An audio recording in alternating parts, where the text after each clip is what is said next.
Christian? I don't know.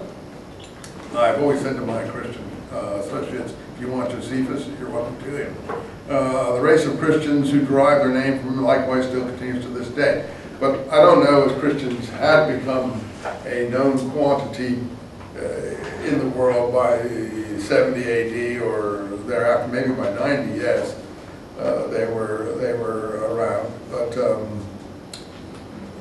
everyone considers this to be an interpolation because of its orthodox content and the way Josephus acknowledges Jesus as the Christ, therefore acknowledging himself to be a Christian. This is really what a monk would have written, perhaps, copying Josephus after a certain amount of time, and this is what's crept in. Now, there's a famous writer, a guy called Robert Eisler. I think I put him on one of the book lists that some of you may have taken or not taken. Has a name similar to mine. He's very much more intelligent than me.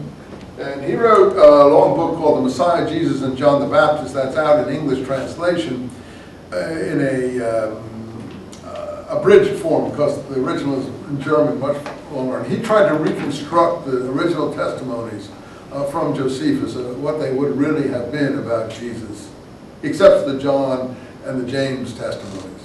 But he tries to reconstruct the Jesus testimony from all other sources.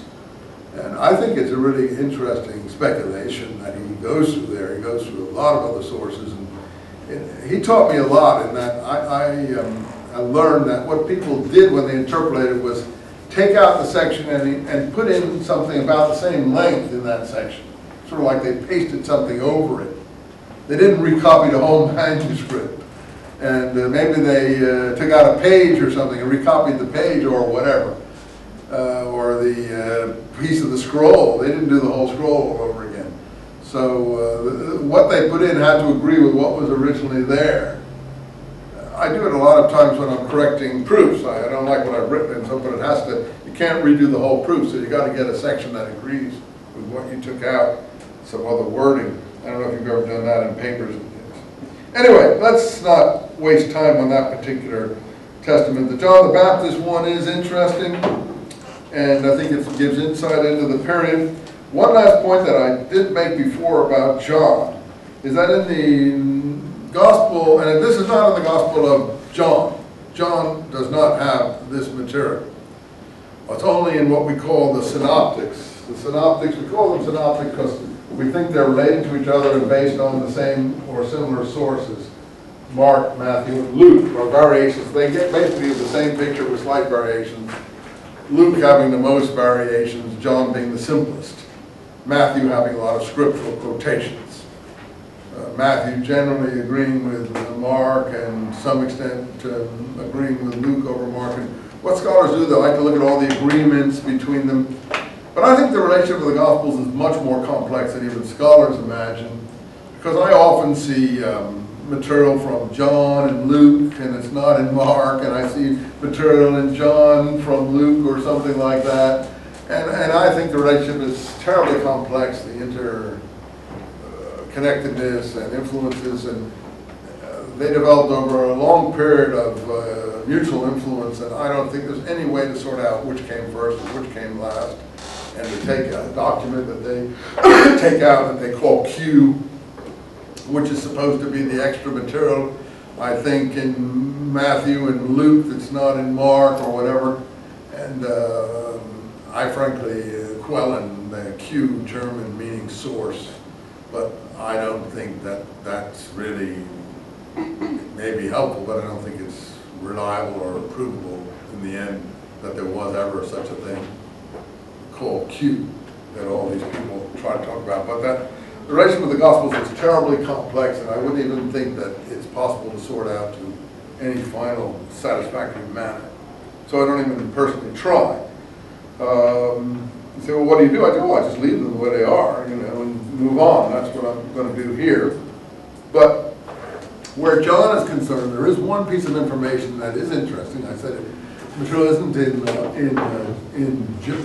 in John. Where John the Baptist is concerned, it isn't in the Gospel of John anything about this. That is that Josephus tells us that Philip, who was presented in the synoptics as Herodias' original husband, whom she divorced, Josephus makes it quite clear that Philip was not Herodias' husband, but her daughter's husband, which throws the whole gospel presentation into total turmoil. And the people who try to get out of that say, oh, well, there were two Philips. One was called Herod Philip, the other was called Philip. Well, oh, you're really treading on thin ice with that one. There's no indication in Josephus that there were two Philips. And, you know, there's just one Philip.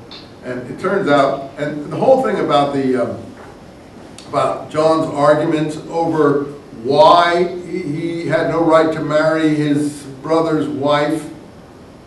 Well, in fact, he would have had right to marry his brother's wife, according, if that husband had been Philip, because Philip died childless. Josephus makes a point that Philip did die childless, which means that you could, the whole thing about levirate marriage, that is the issue that John, and I think it's a dumb issue, I don't think it really mattered in this whole equation, but it's what someone living in Rome, who had looked at the Bible and tried to figure out what the issues were in these matters, would have thought was appropriate.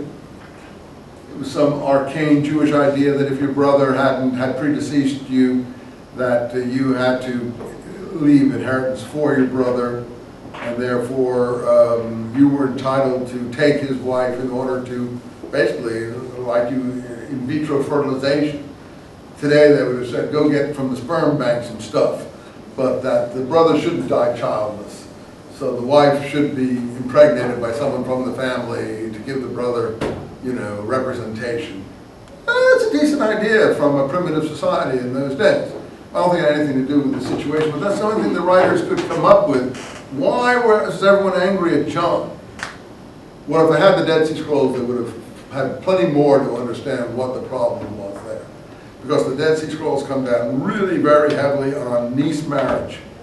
And both of those husbands of Herodias were marrying their niece. And it also goes down very heavily against divorce. There was divorce there. There was niece marriage there, and so I think, and marriage of close family cousins, the divorce is, Dead Sea Scrolls is very much against that, and they call this fornication. So if we say that John and the Dead Sea Scrolls are in the same ballpark, on the same wavelength, then we have a lot of additional complaints John could have had against these Herodian family relationships, and therefore they wouldn't have been happy about that. But I don't think levirate marriage was the issue. In fact, in my researches recently on all these things, levirate marriage does come into the Talmud as a big issue in some of the